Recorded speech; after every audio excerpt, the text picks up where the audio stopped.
and I want to be able to show the legal industry that there are several different ways to practice law.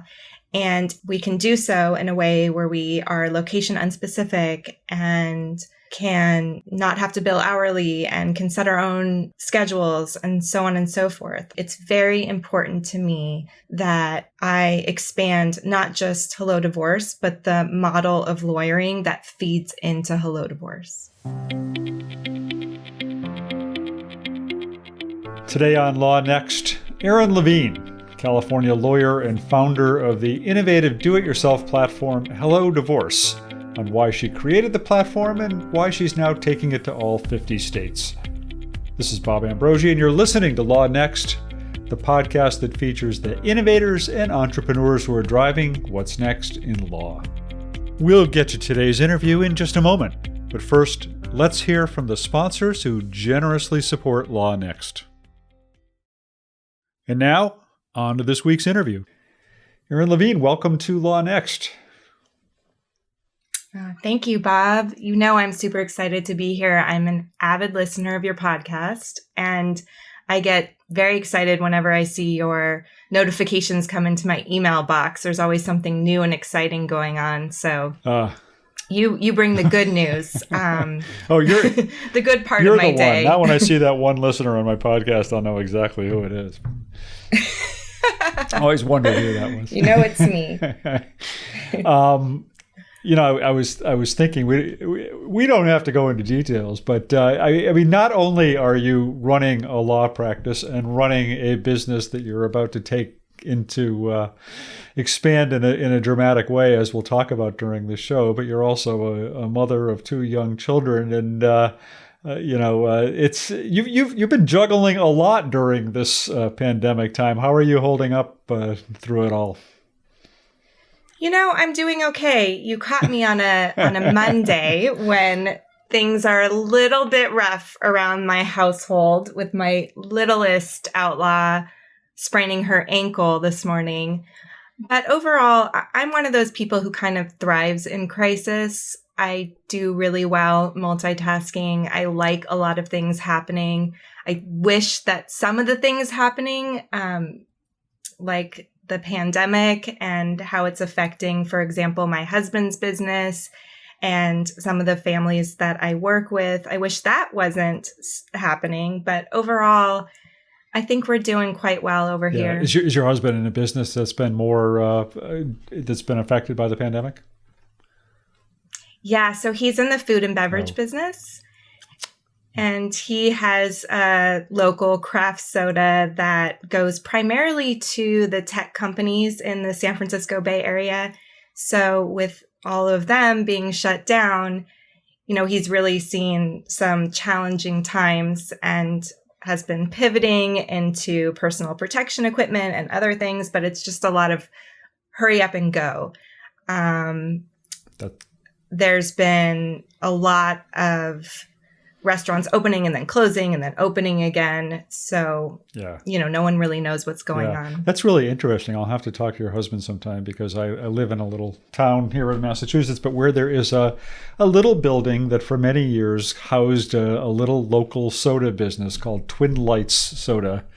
The guy who ran the company, it used to be when I first lived in this town, that you couldn't go to a picnic or a restaurant or anything where they wouldn't be serving up the Twin Light soda. And the man who ran it is quite elderly, but every so often he'll still fire up the machinery. I don't know exactly how he does it, for a special occasion, or people will contract with him, I guess, to produce a batch of the soda. And really he's a really fascinating guy, and probably could have some interesting conversations with your husband if that's what he's doing. Oh yeah, absolutely. I think, craft beverages, soda, it brings so much nostalgia to people. And his especially, it's made with sugar as opposed to corn syrup. So it's organic. It's still soda, and we know soda's bad, but in moderation, people really, really enjoy it. So just occurred to me that earlier when I said hurry up and go, I meant hurry up and wait. a lot of let's do this, and then, a shutdown. And so, yeah, it's been really interesting. Yeah.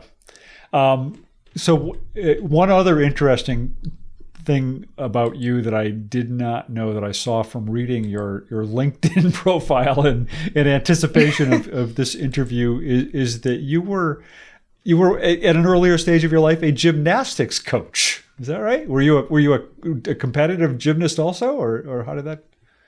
I was. Yeah, I actually was a very competitive gymnast. I competed in nationals several times. I likely would have gone on to collegiate gymnastics. In fact, I was headed in that direction, but I injured my back pretty seriously at a national competition in North Carolina, of all places. And that kind of threw off my game. At that point, I was 17 years old, which in gymnastics is kind of like dog years. You're kind of almost at the end. You've peaked. So yeah. And then I became a gymnastics coach. I worked with Betty Okino, who was an Olympian. The two of us coached a local team, and that was an incredible experience. But actually, it was my experience in gymnastics that led me to my interest in the law. That was going to be my next question. How did you get an interest in the law? Well, my father was a lawyer. He recently retired, so it wasn't uncommon for us to be sitting around the kitchen table talking about cases, even jury selection.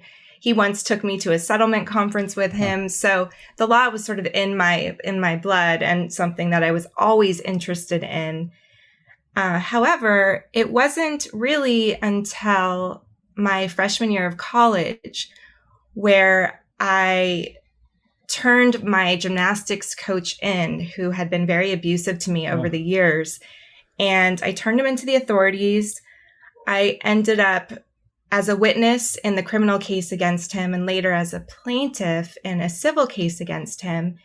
And, you know, I got justice in the traditional sense of the word. I won the civil case. He went to prison for a short period of time. But the whole experience in legal as the consumer felt very inefficient. It felt disempowering. It felt emotionally triggering. It just was not the experience that I wanted most people to have when working within the law. And so that was my initial impetus for wanting to go to law school. I wanted to make change. And I thought, of course, I could change a whole system. But we all think that when we're young. And later, I was able to focus more on one category of law. Instead of changing the system, which takes time and energy, I'm able to help people navigate that system or even opt out in certain cases, not even have to go to court or deal with the inefficiencies of the legal system. Well, I'm sorry for bringing that up. I didn't realize it was a bad experience in some ways for you, and I'm sorry that it had turned out that way. But as you say, it really if there was good that came out of it, maybe it is that you did get that urge to try and change things up. How was it that you got into family law as a practitioner? How did you get into that field? It was on accident.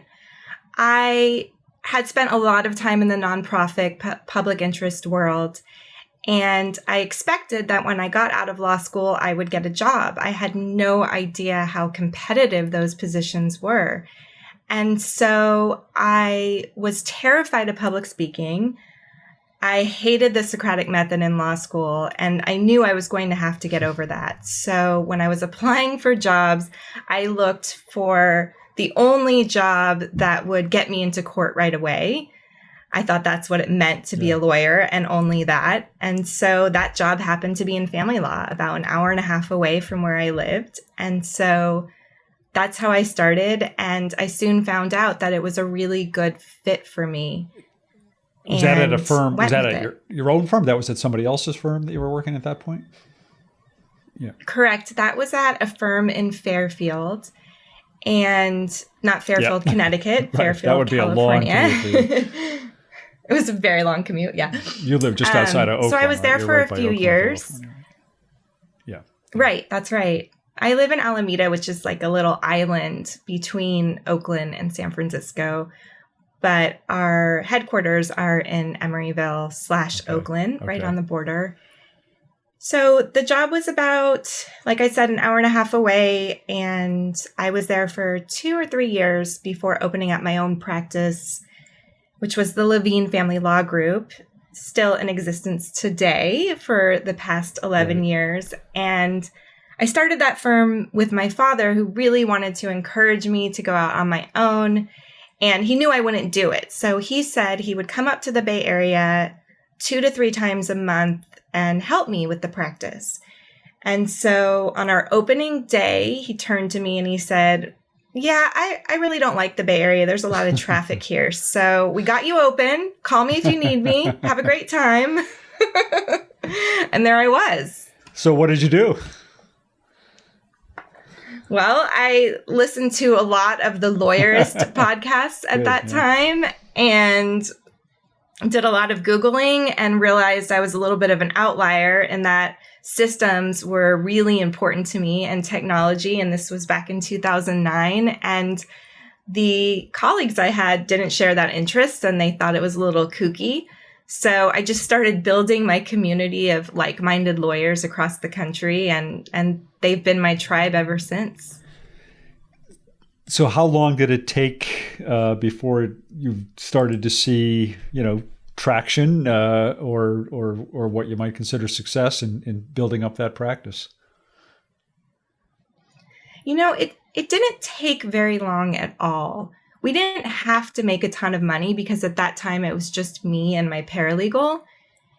And so, one of the first things I did was that Yelp was beginning to, get online and become very relevant in the Bay Area. And so just starting a profile there and asking for reviews from former clients and just kind of getting out there and networking. It didn't take long to build up a caseload.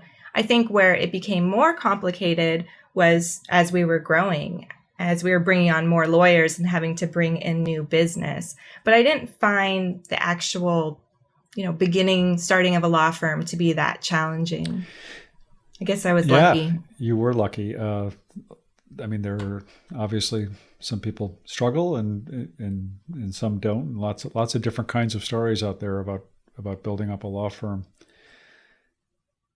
I think part of it was that we were in Emeryville, which had a lot of young-ish tech people who weren't necessarily wedded to their parents' lawyer. In fact, their parents' lawyers weren't anywhere nearby because a lot of these people were transplants.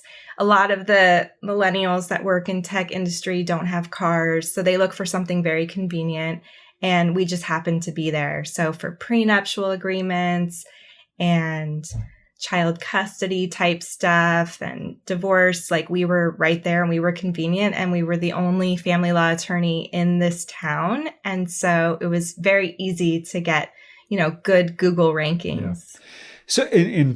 So before we get to Hello Divorce, just in that practice that you built up in Levine Family Law Group, how would you characterize it as a kind of a traditional law firm, or did you try and do things differently or in more innovative ways? I think it's a little bit of both. I think, Levine Family Law Group is primarily a pretty traditional firm.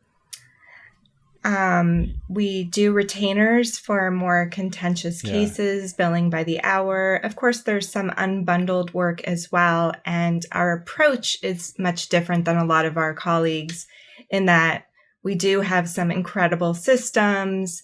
We use technology. I consult with modern law practice to make it as lean and mean machine as possible.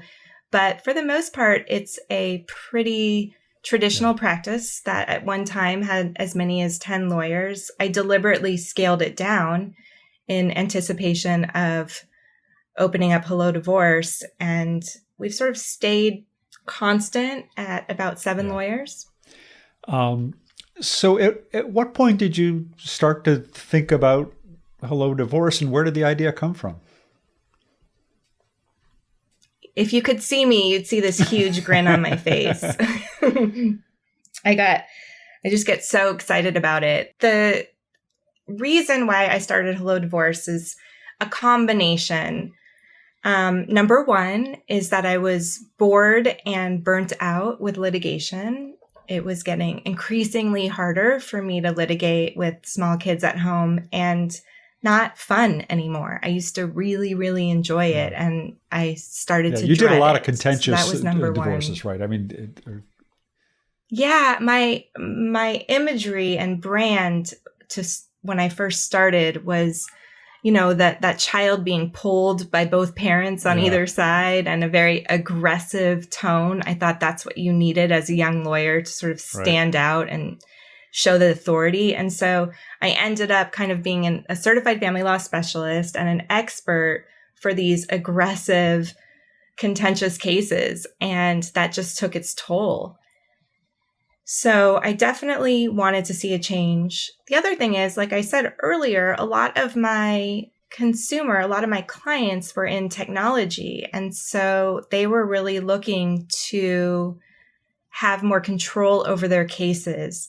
They were also very concerned about lawyering up in that traditional sense. What kind of message might that send my ex if I go out and lawyer up with a very aggressive attorney? And so they started asking me for new options, and I couldn't figure out a way to be able to provide them with those options and still make money, at least not with the traditional legal model. It didn't work. And so my mind started, sort of going and started to think about, hey, how could and if we could provide something that would work. I clearly wanted to continue to make a good living. I wanted to help establish a model that maybe other lawyers could follow down the road. But I also wanted to try something new and something that more comported with my conscience, number one, but number two, comported with the reason that I went into law to begin with, to help people navigate a really tough emotional system and use it as a catalyst to embark on that next, hopefully better chapter. And I certainly wasn't getting an opportunity to do that while managing, a more traditional law firm.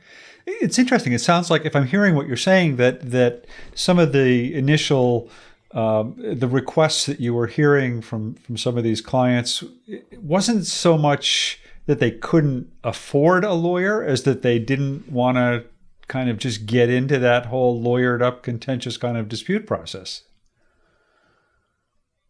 Right. They were very afraid of what this divorce might turn into. A lot of them would mention their parents' divorces. And that became a central theme, too. As we did our initial design sprint, we surveyed hundreds and hundreds of people who were either just about to go through the divorce process or recently been through it. And so many of them referenced ugly divorces that they had seen in their families and that they were concerned that would happen as well.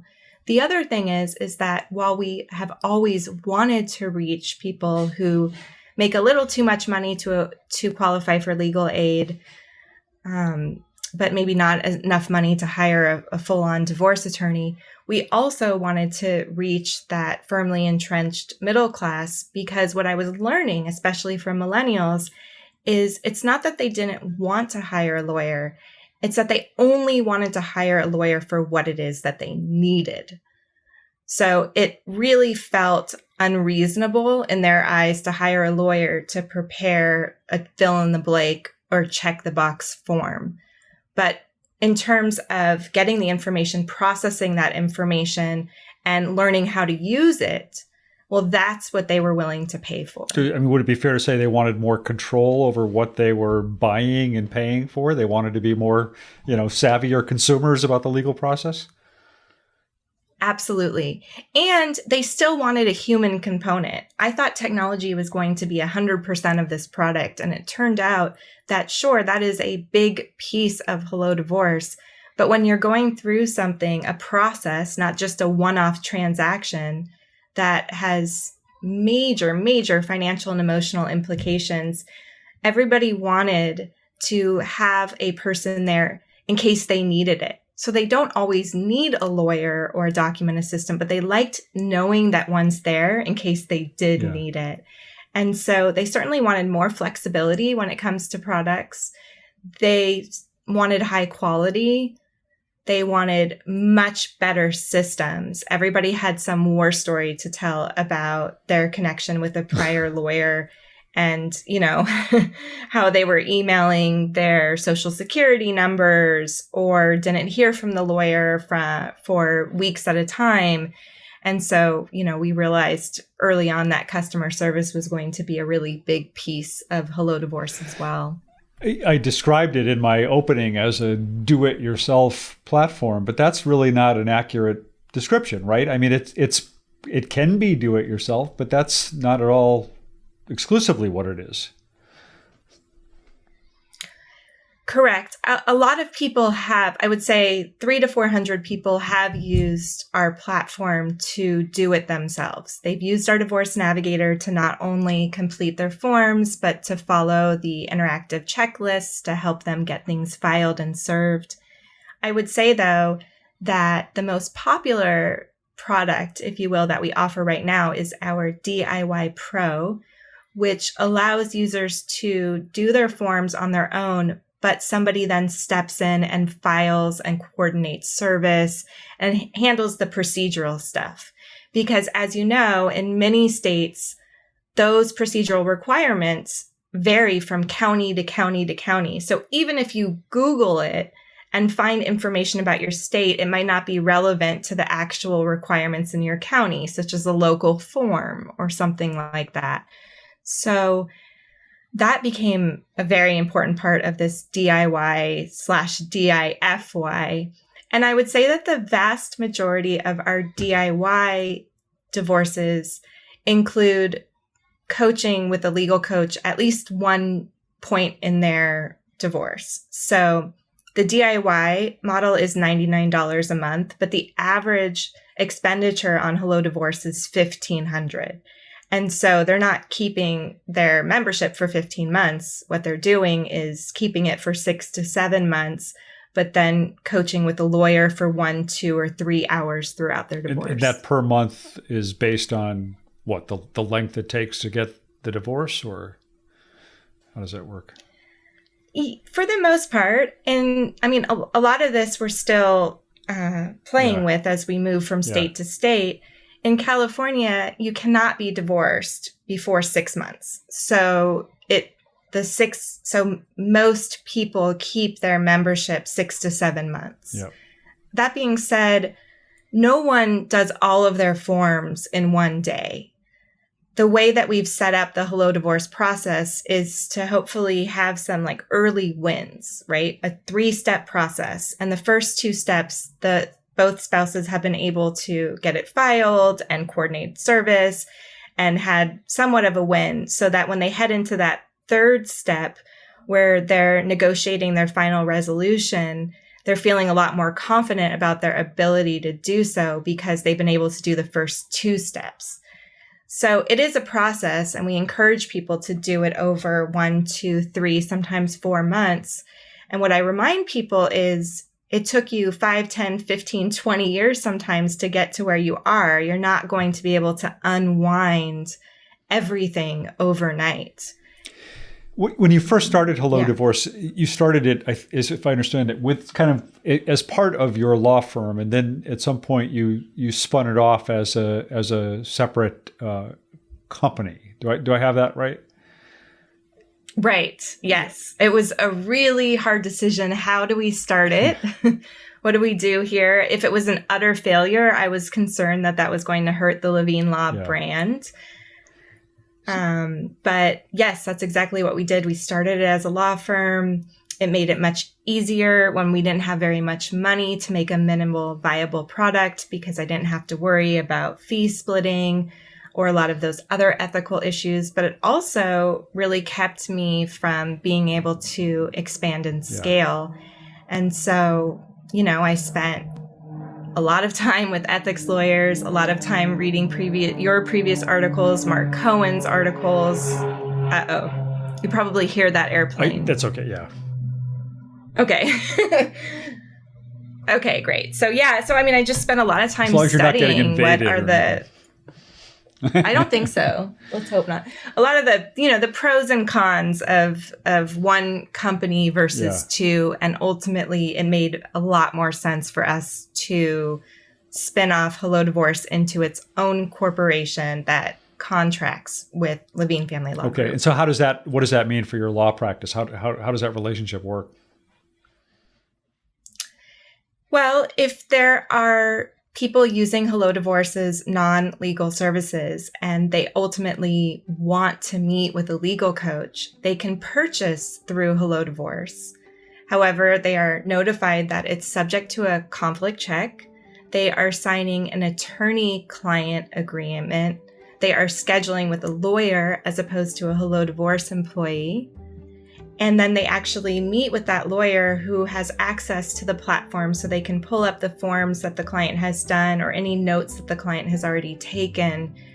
Obviously, while both parties can use the platform, if one engages Levine Law to do legal coaching, the other cannot. So there's a lot of referrals that go out for that other party who may or may not want to run things by their own legal coach. We'll get back to my interview in just a moment, but first, let's take a break to hear from the sponsors who generously support LawNext.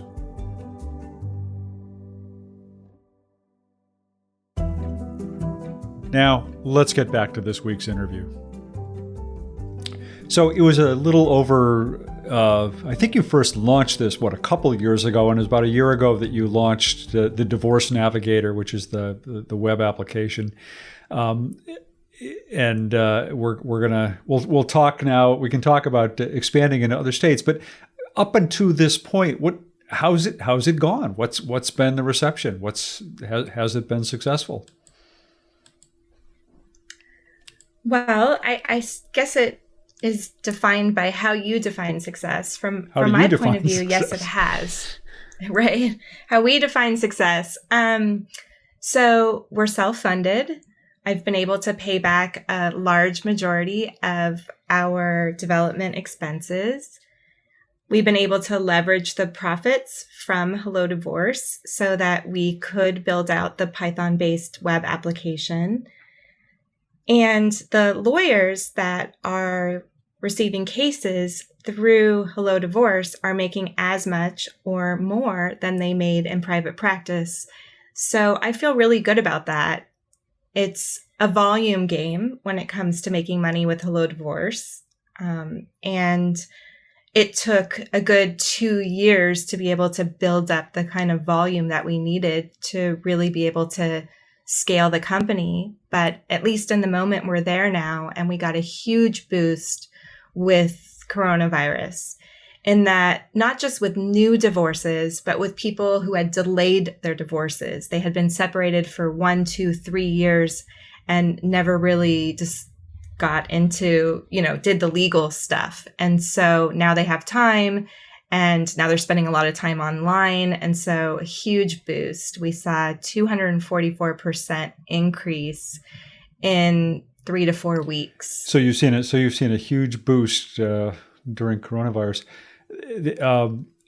You had told me, you and I talked recently about your expansion in other states, and I wrote down, I think I'm not sure if I had this right, but that there have been more than 1,000 judgments, divorce judgments in California through people who've used Hello Divorce on a DIY basis. Is that right?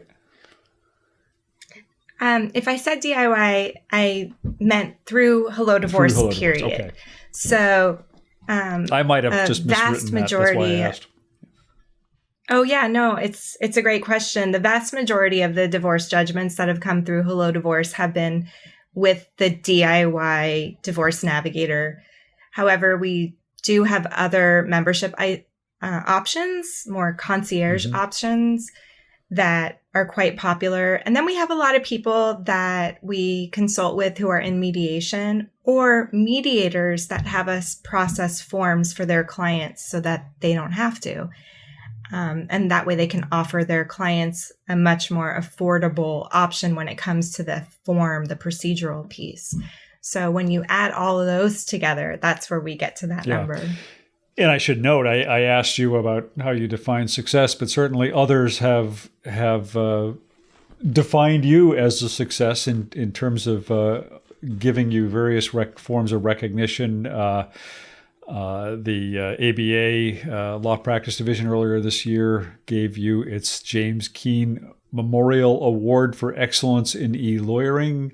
Clio named you last October the recipient of its 2019 Reisman Award for Legal Innovation, and I know there have been a number of others as well. So clearly the industry has been paying attention and has been liking what they see. But so now you are on the verge. The big news last week was that you're going to take this to other states. It's only operated in California up until now. Why do that? Why take Hello Divorce outside of California?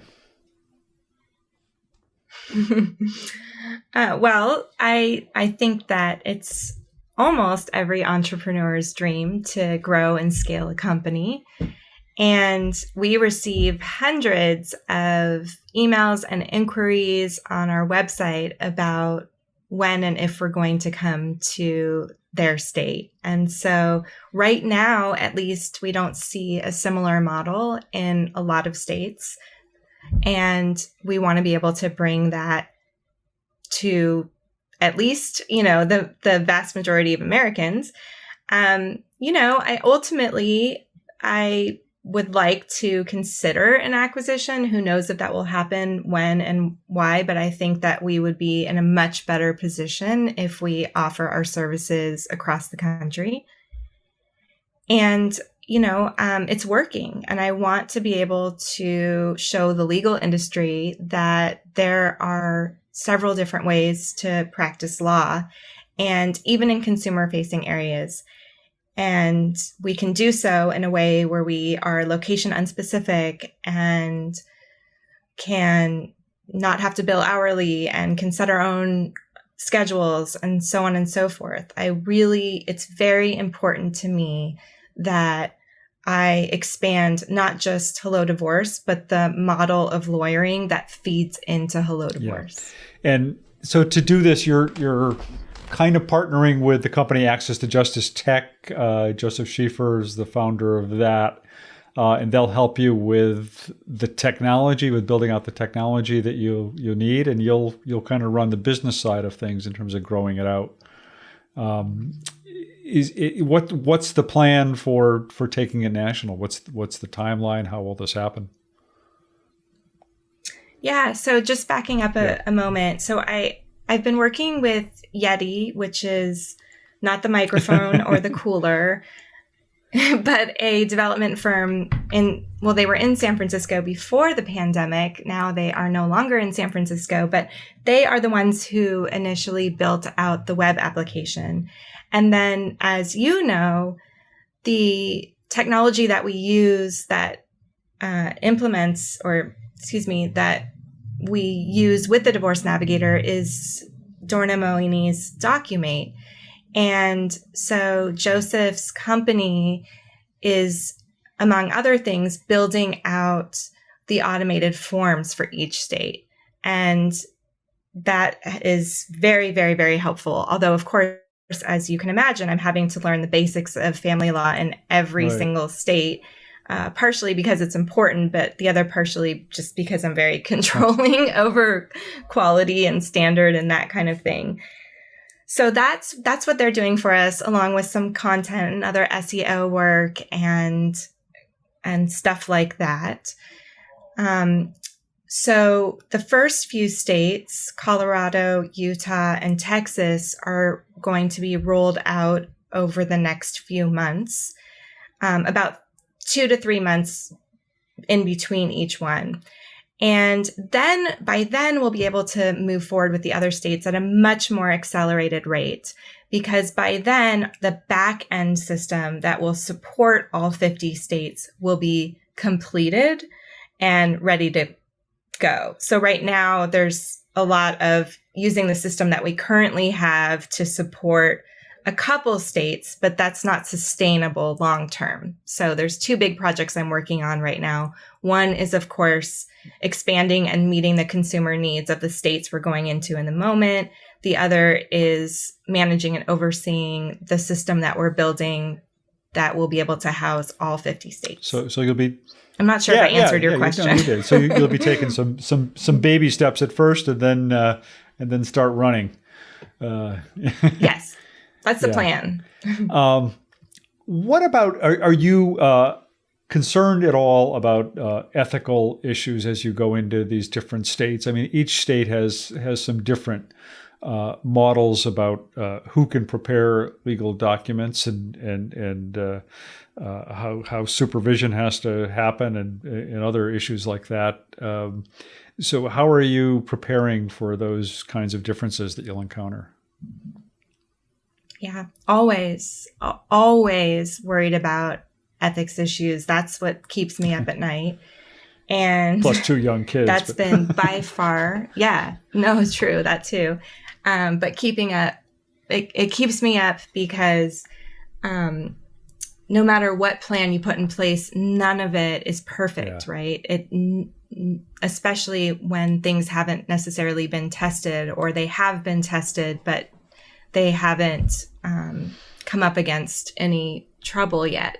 So the first thing that we've done, of course, we always have an ethics attorney on retainer, but with the help of interns and my operations team, we've done an absolute ton of research, as you can imagine. We have a lot of legal technology advisors, people in the industry who've tried this before and are trailblazers and able to help us. We have a consultant in every state that we work with that's going to be and is already very helpful. So, like what I had said to you earlier, at some point you just have to press go. Right. And hopefully I've built up a network of support and done enough homework that worst case scenario, we have to pivot a little bit here and there with the service that we offer. But I hope we wouldn't be shut down. I mean, I really do believe that what we're doing is not only in the best interests of consumers, but actually is conforming with existing regulations. And it hasn't been easy, and it's been very expensive and almost impossible, if not impossible, to offer this model if you're a non-lawyer because of the fee splitting issues. And so, I look to LegalZoom, I look to Mark Cohen, I look to Axiom, I look to what Justin Kahn had been working on early on, and forge my own path. Yeah, that two-entity model, as you said earlier. And then as you go into these states, you are going to be forming relationships with lawyers and perhaps other forms of paraprofessionals in those states. So how will that work? How will you be working with professionals in the different states that you expand into? Well, I'm working with lawyers in a couple different ways. One is that in each state that we expand to, we're looking for a very experienced lawyer in family law and technology to help us as a consultant. So as we have questions about the law or the forms or anything in particular that we can connect with them on. And then I'm also looking for lawyers that are working on building their practice or are interested in our model so that we can have one or two, at least to begin with, that provide legal coaching to our consumers. And then, of course, we're always looking for divorce financial planners, child custody, and co-parenting therapists, lots of different professionals that are tangential to the process. And that's been really fun too, just to build that network. Do you see the service that you're offering as a service that's addressing the access to justice problem in this country, rather? And if so, how? I think that we certainly are helping to bridge the gap. I don't think that this is the only answer. We are providing one service for uncontested and primarily, low conflict divorces. So there is so much more needed, and everyone will say that. However, the average divorce in the United States, whatever state you go to, is $20,000 per person or more. And the average divorce using Hello Divorce is $1,500. And you could theoretically, and people have, do your entire divorce start to finish, all of your forms in a month for $99. And people have done it. So I certainly think that we are helping people that ordinarily would not be able to access high quality legal help, but now can. But there's so much more to go. And to the extent that we can partner with other organizations, help with self-help and court facilitator centers, as well as providing our software to nonprofits, that's what we want to do. We certainly want to make a larger footprint, a larger impact, but it's one step at a time. And obviously, there's no single solution to the access to justice problem. It's all different ways of helping to bridge the gap, and hopefully, at some point, you build a big enough bridge that we address the problem in a broader way. But who are your typical users? How would you describe them?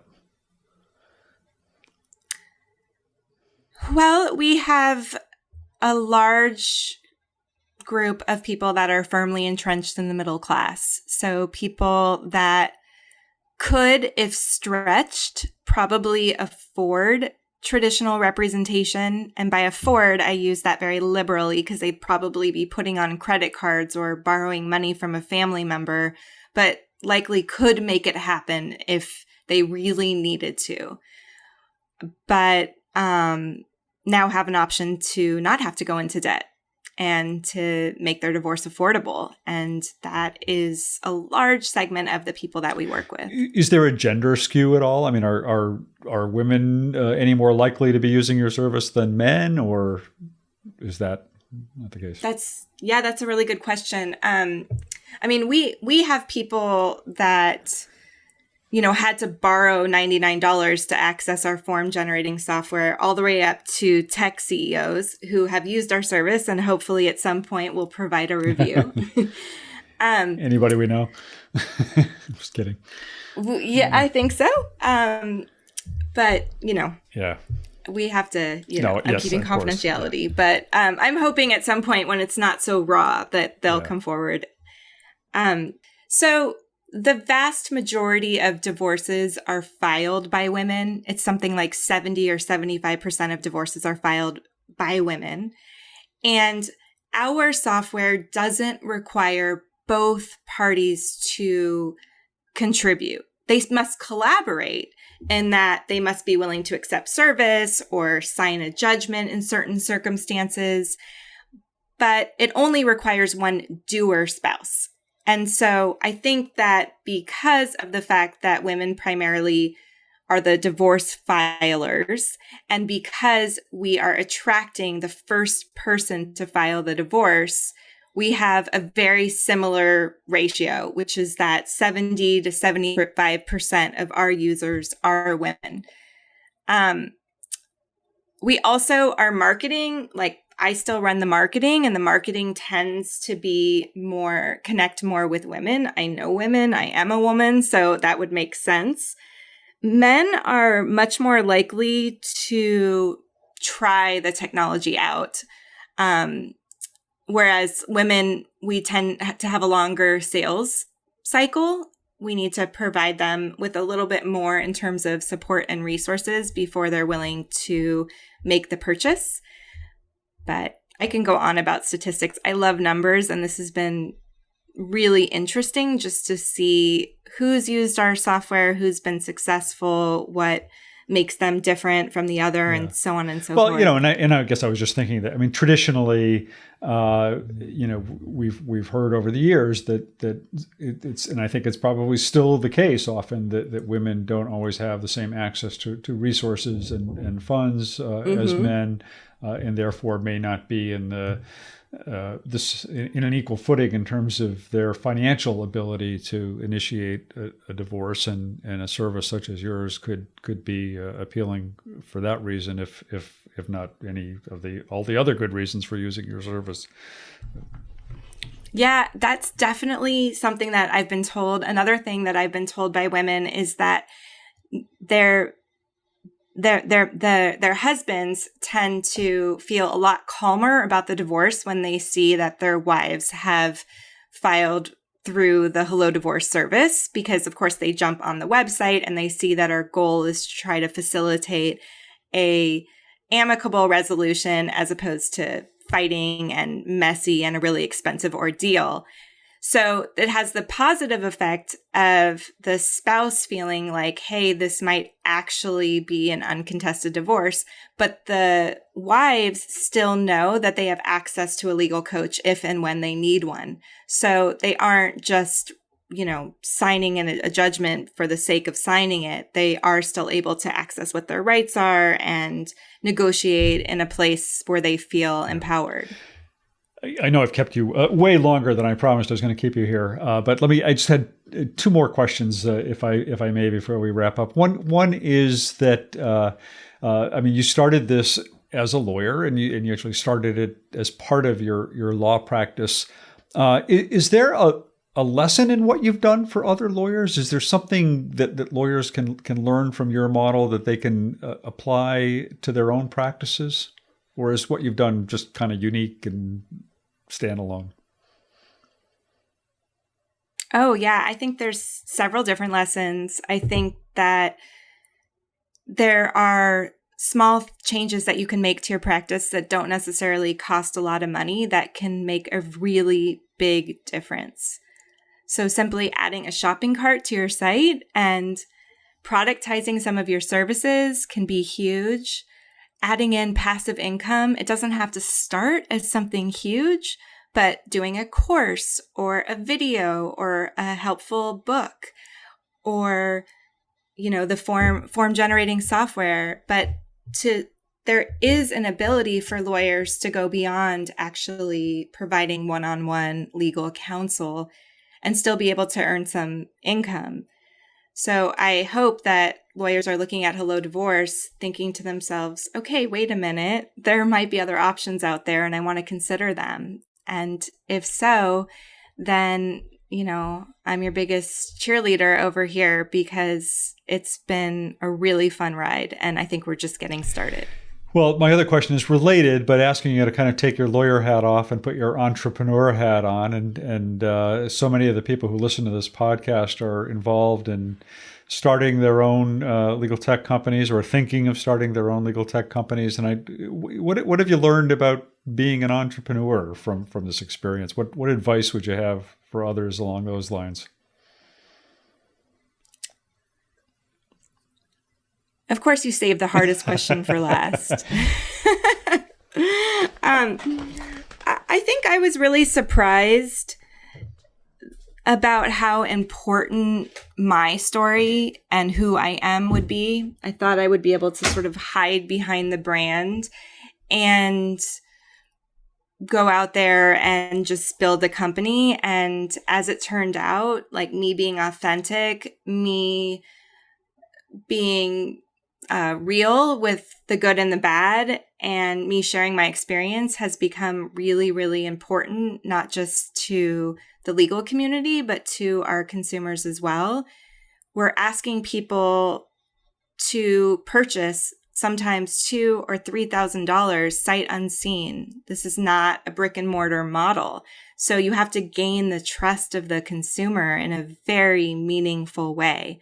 So I think that, one thing that I've really learned is how important it is to get in touch with yourself, be authentic, be real, be open to all the ups and the downs that come, and to understand that it doesn't happen overnight. And it doesn't even happen usually in 1 to 2 years. It is a lot of hard work and 100% consistency. There's always going to be a better software you can use. There's always going to be a better advisor you could speak to, but ultimately that doesn't matter. What matters is that you remain consistent and that you're open to new ideas and you keep persevering one day after another, and that starts to build on the other. And one day you wake up and things have changed in a really meaningful, awesome way. Well, that's really interesting. I mean, it sounds like what you're saying is this the same kind of trusted relationship that you would, I think, understand why somebody would look for that in a lawyer. They're also going to look for that in your business life as well. So, yeah, absolutely. Much more than I ever thought. It's such a different model. And one thing that we've had to do is help educate the consumer that there is a new and viable option out there. It's not a scam. This is real and it's going to help. And one easier way of doing that was me getting in front of the camera or behind the content and, really sharing the ups and downs of my own experience. Well, Erin, it's been a real honor and pleasure to speak with you, and I hope maybe I can get you to come back on here in a year or so and give us a report on how your expansion has grown. How your growth and expansion have gone, and as you expand into other states. I would love that. Well, we've been talking with Erin Levine, the founder of the Levine Family Law Group and of Hello Divorce. And Erin, thanks again for being on the show. And as what our listeners never quite know is there's always some technical glitches that happen in the background here. So thanks for bearing through those as well. Been great to talk to you. Thank you. That does it for today's show. Thanks, as always, to Ben Ambrogi and Populous Radio for doing the editing and production work on our show. That's it for this week. This is Bob Ambrogi. Thanks for listening.